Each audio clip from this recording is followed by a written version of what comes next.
Welcome to NEK-TV Rocks, and my guest today is Ann Hamilton, and you are the director and founder of Northsong. Yes. How long's Northsong been around? Since 1982. Wow. So, yeah, what is that? 44 years. 40. That's pretty impressive. Yeah, it is. I'm impressed. Yeah, it's amazing. And how did it start? Okay, that's a story. There was an ad in the Newport Daily Express for the formation of an international choir. And there was to be a meeting at the Unitarian Church in Derby Line. And they got in the ad, in the ad that I saw, they got the time wrong.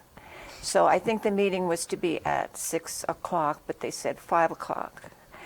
And my husband and I had just moved to the area. And I was a music major in college. He was as well, but not a singer. And I had always sung in choirs all my life. And so I was very interested.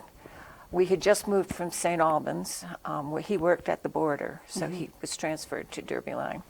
And I had sung in a small choir in St. Albans, and I wanted to continue to sing in a choir. I had no interest in directing, I just wanted to sing. And coincidentally, Martha Peck saw the same ad with the same typo. So she and I went to the meeting. We didn't know each other. We went to the meeting at 5 o'clock, and no one else was there. So we got to talking, and we're very, very good friends now, and we became very good friends quite quickly. And we both had the same sort of background in more classical singing, and we were both, she played French horn, I play piano. She's a wonderful singer. Yes. And her husband, Bill Peck, is a great singer. And we were interested in joining this group, but we both read music really well because of our backgrounds. Right. And the group slowly came in, that I think there were maybe about 20 people. And it became clear that the interests of the director, and I don't even remember who it was, the director and the rest of the most of the people in the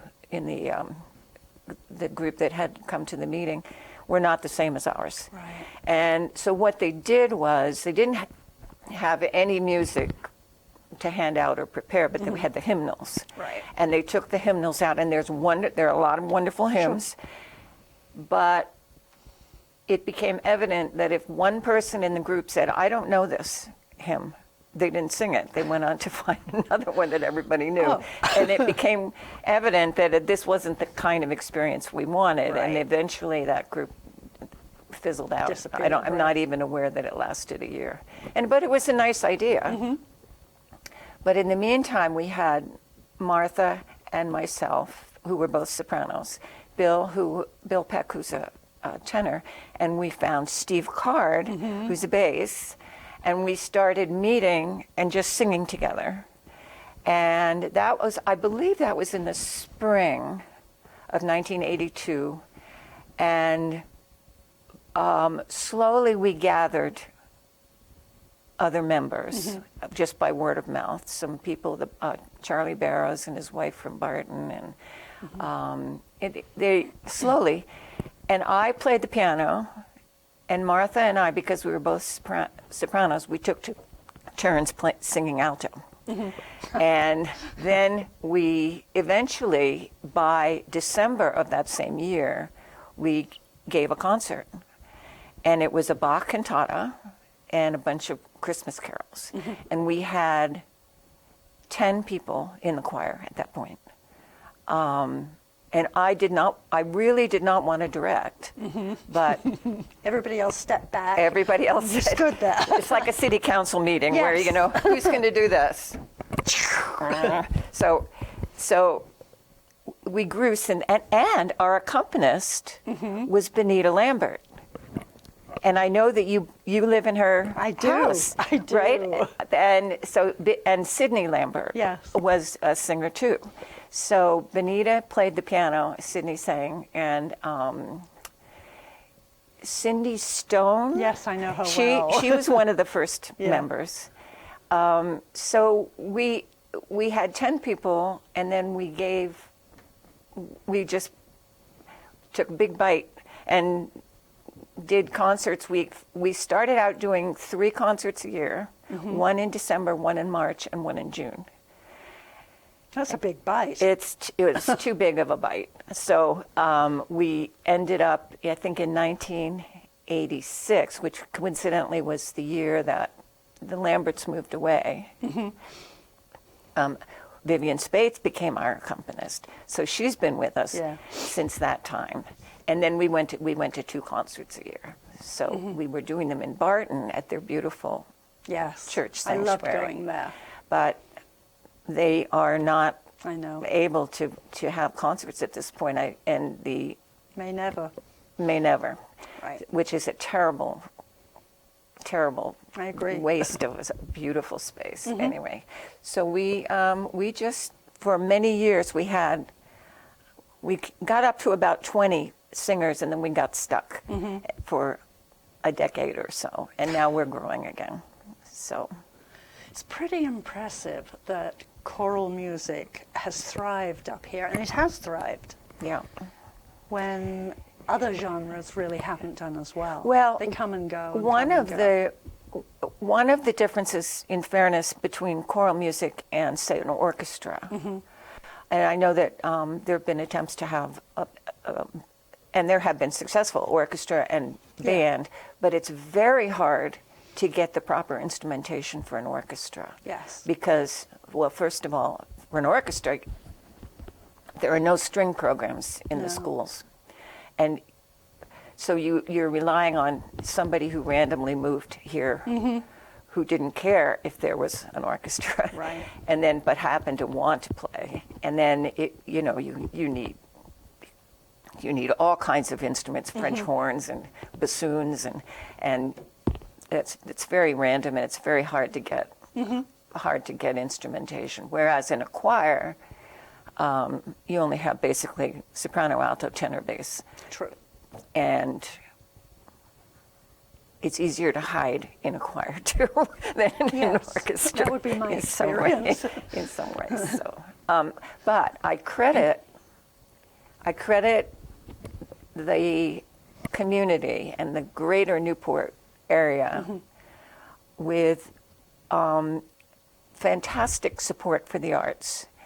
And having taught in the schools here for 29 years, I taught elementary school music in Morgan, Holland, Charleston, and Brighton, traveling for 9 years. I taught at the junior high for 6 years, and I taught at the high school chorus for 13 years. So I credit the community, I credit my predecessor, her name was Gloria Douglas, and she was a fantastic choral teacher. She left to go to Essex Junction. And I credit her pupils. It was a little rough for the first couple of years because they loved her so much. And to follow that act. It's I don't blame them. I credit them. Most of them were fine, but I wasn't Glory. Right. So, and I credit the Rotary Club for the fantastic support of the music. They sponsor the music festivals. They pay for all the music. They make it easy on the schools because there's a lot the schools don't have to pay for. Right. And they make these things happen with their volunteers. They don't. It's not a drain on the school. Right. And people get used to going to concerts. And when I was teaching in the high school, all the community people went to all the concerts. It was wonderful. And they just get in. You get that. Right. You get into that habit. And my replacement, when I retired in 2013. My replacement, Danielle Carrier, is wonderful And sings with you. Or well, did. she did, yes. She did sing with us for, I think, 5 or 6 years. And then she moved to Lindenville and got married. Yeah. And that's a big commute. That's a big commute after teaching all day in Newport, that's a lot. rehearsing, driving over Sheffield Heights at Right. 9:30 at night. So, and the job, to be honest, there's a lot of extracurricular time Sure. that a choral teacher has to put in to do shows and concerts and festivals. It was too much. Traveling, so it was too much. But we still have. We have one of her students now singing, and we've had over the years many high school students who join while they're in high school. Yeah, and some presumably who have stayed involved when they come back summer break or whenever. Except you guys don't rehearse then. Right. So. Well, we've settled on a pretty regular schedule of concerts. We do the first weekend in December. We do 2 concerts. Now they're both at the Newport United Church, and then we do the weekend between Mother's Day and Memorial Day will be our May concert. Yeah. And that's pretty set in stone, unless something major comes up. But yeah.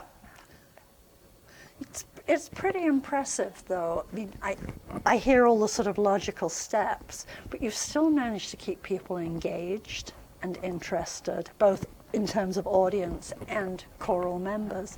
And I know you still have new members knocking on your door saying, "Let me in. I'd love to sing with you." Yeah. Which is really It great. is great. And one thing that's happened recently, and I'm not sure if it's, well, of course, COVID Decimated everybody. continues. And I don't know if it's just something we're always going to have to live with. But, Yes, it is. But Not a question. yeah, one thing that's started to happen is that I'm getting former students who are moving back to the area.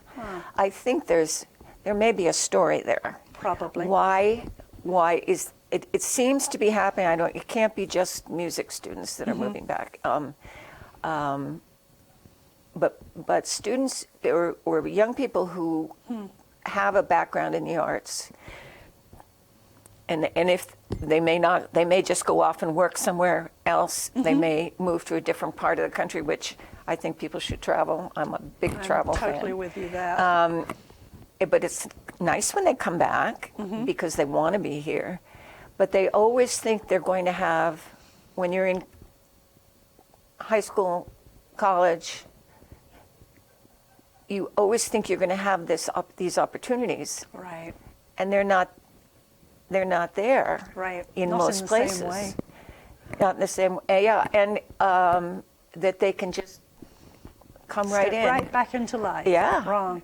It's nice when not just my former students, but Yeah. other students who have backgrounds in the arts, and we have some new members who they've got some chops, they got some skills, That's and really great. they got them in school. Yeah. So it's harder for a person who doesn't read music. Right. So it takes a lot of work, and I think that there's a challenge there Yes. for a lot of people. And Definitely. If they don't want the challenge, they figure it out pretty quickly. And I've had people come for 2 weeks and say, Not for me. it's not for me, and that's fine. Yeah. There's plenty of things that I won't go into detail, but there's plenty of kinds of music, even choral music, that's not for me. Yeah. So Yeah, so you guys do what you do, and you do it really well. You've really worked on having an incredibly good reputation. yeah, and we've got a big connection to the Newport United Church also. Yes. Because there's a lot of church members in the Northsong. Yes. A lot of the people there in Northsong are members of that church and the audience. and the sponsors, the supporters. Right. So, And again, that's interesting because some churches are losing membership and others either gain or sustain. And somehow Northsong is fitting into that. yeah. And I never know. I'm about to send out my letter. I just have to press. No, I have a few more things to do before I press send. Yeah. I'm about to send the letter out, but I never know who's coming back and who isn't. Right. Because sometimes people are going on a cruise somewhere for Right. 6 weeks. It's a big commitment. It's a big commitment. Attendance is very important. And, I keep track. But I think it's very supportive groups, too, supportive of each other. Yes. So. You probably also have a waiting list, whether you know it or not. Well, maybe. People sort of on the periphery who Sure. think, I'd really like to, but Yeah. I'm not sure if. Right. What's an audition going to be like? There's no audition. So I would say if anyone is interested, we'll put my contact information up and they can send me an email. And all I want to do as far as I want to speak to everybody before they show up at the rehearsal. I want to know what their background is, and I want them to know what to expect. Yes. Because sometimes people have never been to a concert. I think if you've been to a concert, you would know, oh yeah, they sing in foreign languages. And there's Latin, and then there's some languages that are German. much more complicated Oh my than gosh, Latin. we did some songs in Welsh. Yes. And there was no English translation underneath. I don't know. I was at some music conference, and I was always buying sample music. And I looked at these songs, and I can look at the music and hear it in my head, Yes. but I wasn't hearing the words. I was hearing the music. It was this set of 3 Welsh folk songs, just beautiful. And then I have no idea how to pronounce this, none. And so I got online and found someone pronouncing the words. It still didn't help much, did It it? didn't help much. And then I had a woman who was singing with us at the time that spoke Welsh. Wow. But her pronunciation was completely different from that. course. And so at a certain point I said, just do the best you can. Right. And I couldn't, I couldn't just write new words to it. I know. So anyway, that was. I worked in Wales for a while. Trust Oh, me, I know really? this. Oh my gosh. Yeah. It's incomprehensible to me. It's like Mandarin, Yeah. only More so. more so. Yeah. I went to China once, and I went on a 3-week arts teachers. You know Chris Sellers? Yeah, he went, and it was through a program at UVM. It was 3 weeks, all expenses paid, visiting different cities in China, and we were hosted by universities. Sure. And we were hosted in each city by the head of the Communist Party. And we toured around for 3 weeks with a guide, and we saw performances everywhere we went. We saw dance, we saw traditional instruments, we did brush Peking opera? painting. We went to the Beijing Opera. Yeah. Oh, Yes. and it there. was very short, thank goodness. It was. You didn't want 3 days? No. So, but anyway, by the end of the 3 weeks, I had no more knowledge of Mandarin than I did. Of course, we had translators everywhere. But anyway, that's a Right. digression. So, Yes. So singing in different languages certainly Yes. can be a challenge. It's really interesting 'cause when I was a kid, we learned a lot of music with the words in whatever the original language was or whatever the popular one, and I still can't sing them in English. So I still sing Adeste Fidelis, not O Come All Ye Faithful. right. It's straight out. I mean, Right. what do you mean sing that? No. So where do you think you fit into the rest of the, quote, arts up here. Choral music is a niche, but the field of arts is enormous. And how accessible, I think, is what I'm looking for, is that to everybody else up here? 'Cause I'm not sure that some of it is. I mean, theatre, I know that other venues really struggle to keep an audience, and yet you pull an audience every time. Well, and it's not just locals who come because they, quote, right, have to. Right. They come because they want to. Again, I think that it's part of the culture here to go out to see concerts. And it comes, first of all, from schools, and we don't have, let's face it, we don't have that much visiting. You know, I have people visiting artists coming here and giving grand performances. We don't have a big hall that would accommodate that. And I think it kind of feeds, particularly music and theater. They feed each other, I think.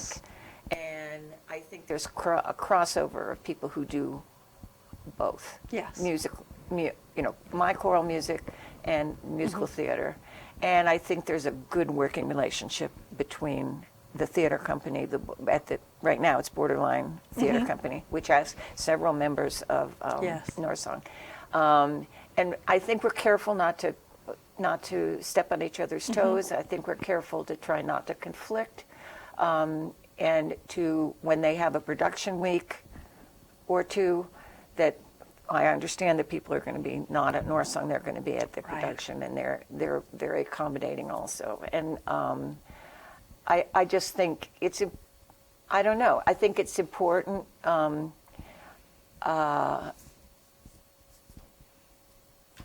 I don't know the visual arts has any kind of connection. Right. Although, my goodness, that's prospering so much here. I think, I'm thinking, about people participating in evening classes and things like that in the visual arts. And North Country has a full-time dance drama teacher. Yes. There's no other schools that have that I'm aware of. And programs are being cut, especially now. Programs are being cut across the state, and it's like a formula, cut this percentage.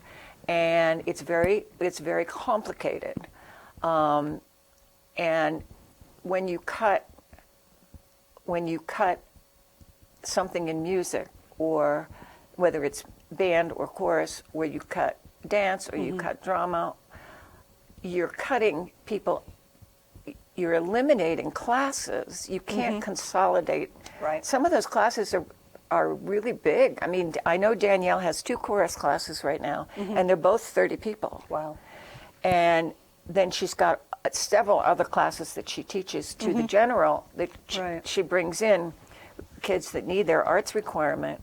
And I think if you start cutting things with just a straight line across the board, it's destructive. It's destructive, and it has lasting influence. I mean, it won't even be felt for a generation. Right. But I mean, I know, speaking of the arts in this community, one very strong tradition, and that is still in the community, is Sacred Heart music. Sister Edmond was an icon statewide of excellent musicianship, excellent students, and that's kids who didn't go to North Country and were getting a good thing there, and then they were getting just as good a thing at Sacred Heart. And then I have to mention Sarah Doncaster down in that Lake region. A completely different situation. She does both band and chorus, and composition and jazz band And bell ringing. and yeah. I don't know, she does bell ringing? Well, some of her concerts do, so it's Oh. clearly part of. So not what UCA. Well, she teaches at UCA, doesn't she, as well, or she did for a while. I don't know. I don't think so. I think Maybe not. she's at Lake Region, and she has her doctorate in music composition, and she's part of the music comp. Are you familiar with that? Yes. Because I was one of the founders of that, and that was back in 1992, I think, and we had a program pioneering music composition in the public schools, and we had online mentoring, which is still going on. And that was from 1992, and my good friend Sandy McLeod was another co-founder. And the students, we had grants for equipment. It was a technology grant, actually, but we used the technology for music composition, and we kind of pioneered it at the junior high, and all the kids who took my music class at the junior high, both in 7th grade and 8th grade, which is every student in the school because they got rotated through, they composed music. And then we had a program called Opus, which is where they submit their work online. They get mentored by professional musicians and composers. Wow. And then their compositions are submitted and for to be performed, and the mentors pick a certain number of compositions written by students from grades 3 through 12, and they select a certain number, and they're performed by professional musicians. Now it used to travel around the state, but now it's at Ellie Long Center in Essex. So this is still a valid program. That is great. It is still going, and they just recently, it's called Music Comp, and MUSIC-comp, C-O-M-P. Yeah. And if you Google that, you'll find it. And they just premiered their 1,000th student composition. Wow. With professional, the 1,000th. Yeah, the 1,000th student composition. There was a counterpoint concert. Did you go to that? I've been to several counterpoint. Well, the Christmas one that was recently at the No, I Newport missed United that Church, one. Yeah. they had a student composition from that program. I'm really sorry I missed it anyway, but Yeah. So that's another thing that there's music composition happening, and but Sarah has back to Sarah Doncaster. She has a small school, and she makes an awful lot of things happen that she doesn't have to do. Right. You know, but loves to do. loves to do obviously. it, and I mean, these things aren't happening in other places. It's Right. It's great. Pretty amazing. We're such a small area and so spread out. Well, we're spread out, and then also when you think of, say, Newport, and then you think there's a radius of people. Yes. But there really isn't, because you got the border there. Right. So it's really more like a half circle. So it's not even, but there's interesting people in these hills. Right. You're finding that out, right? Oh, yes. Yeah. It's fascinating. Yeah. And now there's a program that is involving the Eastern Townships, so we're expanding the circle.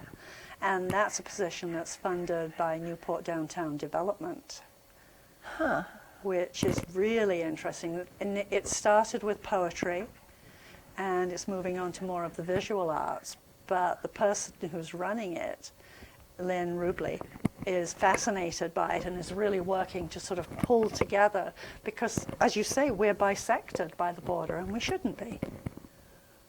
We are who we are, and most of the people who live here, who've lived here for generations, are with family members on Right. the other side. Except that weird thing about, well, it's not weird, it's just stupid.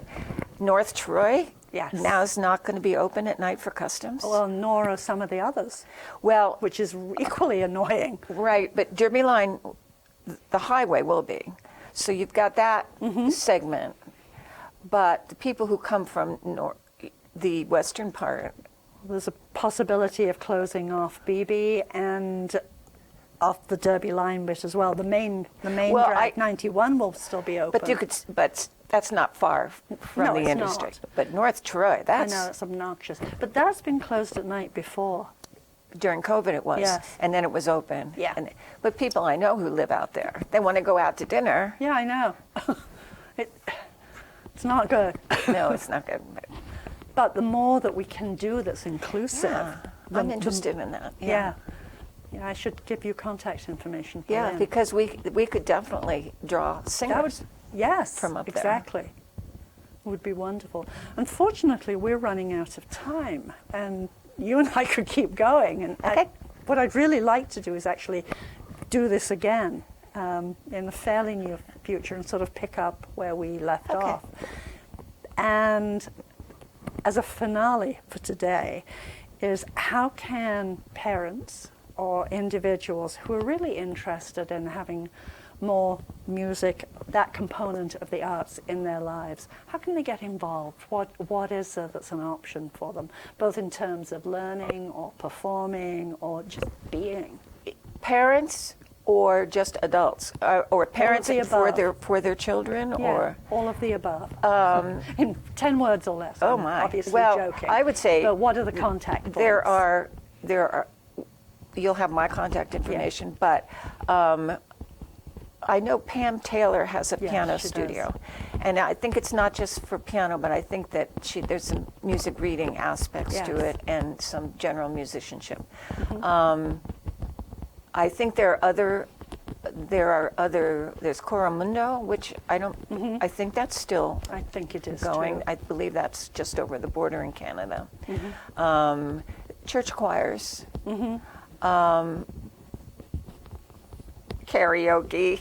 Karaoke's okay. I It doesn't love have to it. be as horrific as I love it's it. made out to be. I know, Yeah. I've enjoyed it too. Yeah, and I think that people, we started Northsong with 4 people. Yeah. And I think that now we had skills, but I think Yes. that people, if they make music part of their life, like you're talking about children, my family used to always sing like Christmas carols, Yes. and we sang in 4-part harmony without any music or anything like that. And I always remember, specific things that we sang, and you make it part of your life. Yeah. Get a guitar, and there's a lot of songs you can sing with 4 chords. Absolutely. And there's a lot of people who have music in their backgrounds. In this studio alone, all 3 of the people who work here are serious musicians in different genres. Right. Yeah. Great. And there are a lot of homeschool kids here who would love to have more music opportunities in their lives. And homeschool can take Can do advantage that, of the right. public school. Yes. We always had some homeschool kids in groups in high school that they could come in for a few blocks a day. That's great. And do some stuff. So. Thank you so much for coming in welcome. today, and I really want to do this again Well, because I think we have a lot further we can go. We haven't even talked about my extremely interesting life story. You're No. right, we haven't. I'm kidding. So let's plan on coming back and finishing that. I'll have to make it up first. So That's even okay. more fun. Okay. Thank you so much for coming in, and we will do this again. Okay. Thank you.